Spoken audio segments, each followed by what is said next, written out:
This is Seema Chandra, and she thrives on all things food. She nourishes her recipes yet trims the fat, always with a friendly chat, and then she eats guilt-free. And today's episode is dedicated to the superfood tomato.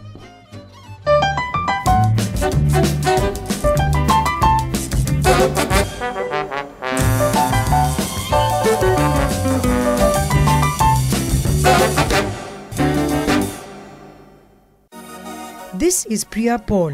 She was born to the hotel industry. She had a flair for business and she followed her instincts. And soon enough, success followed her. Her nose for food led her to Cordon Bleu, where she learned technique, she learned skill. She then travelled the world refining her craft.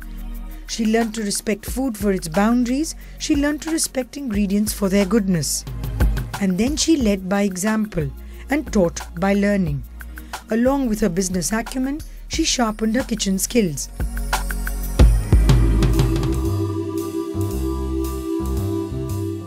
At the Park Hotels, she revamped and rejigged her restaurant menus and took them a notch up and dared to dabble with whole grains and greens when they were largely unheard of.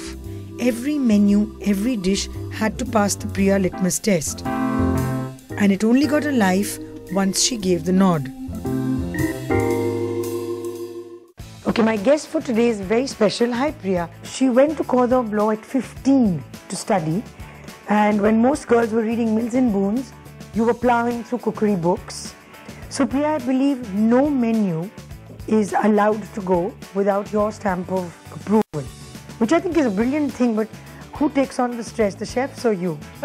Both, because both have to perform.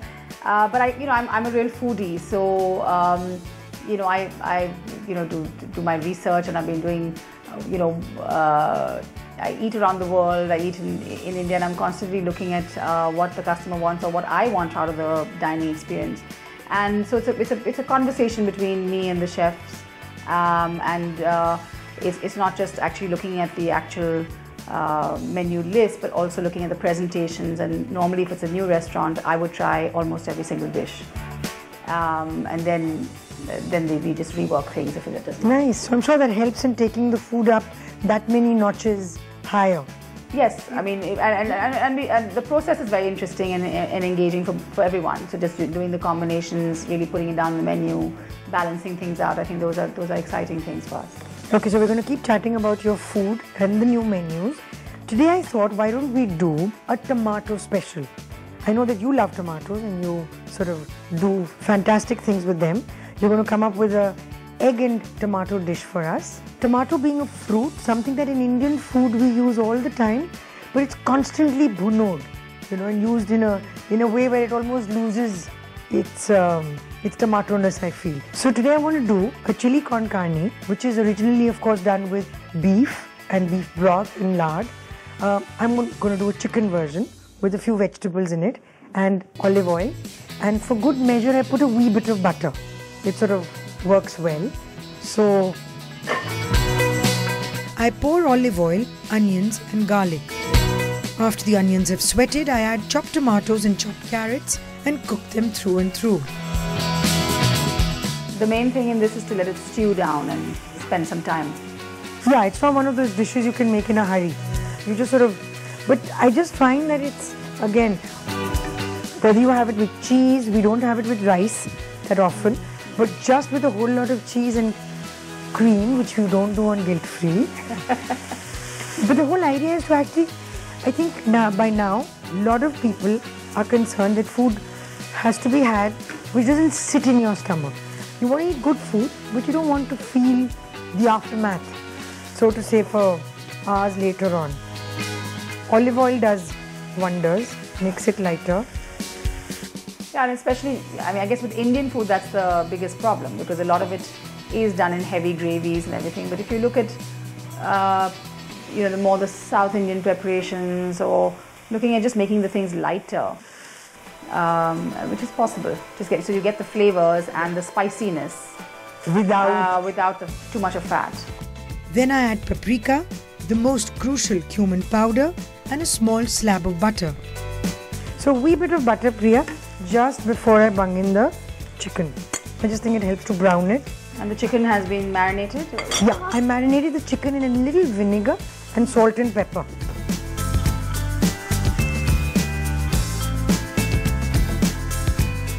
Then I bung in some celery and chicken stock, ingredients that work wonders for this classic.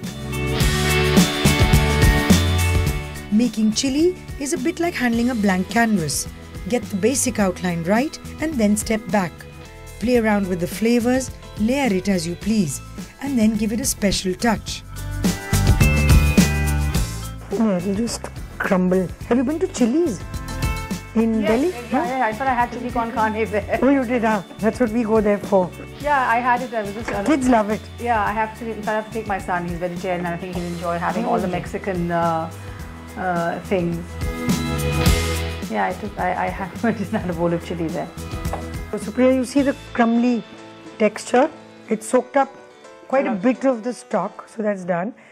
2 types of tomatoes I put in here. These are your chopped canned tomatoes, about 400 grams. 3 tablespoons of puree. I add a teaspoon of sugar. We've got chopped jalapenos, and just as one last step, this is something that the original version has, it's dark chocolate. Yeah. I just bung in. Well, that's a pure Mexican. That's a pure Mexican reference to the recipe. So I think that's quite nice to use it. I'm curious to see how that tastes. I think it adds a nice little bittersweet flavor. No, that's very authentic. So it just melts in. And then I add a whole cup full of cooked kidney beans. So there, chocolate gone in, jalapenos gone in, and it's almost done. With plenty of vegetables added to this ragu of chicken, some good old chicken stock and lots of tomatoes, this meal is bubbling with energy on the guilt-free chart as I see it.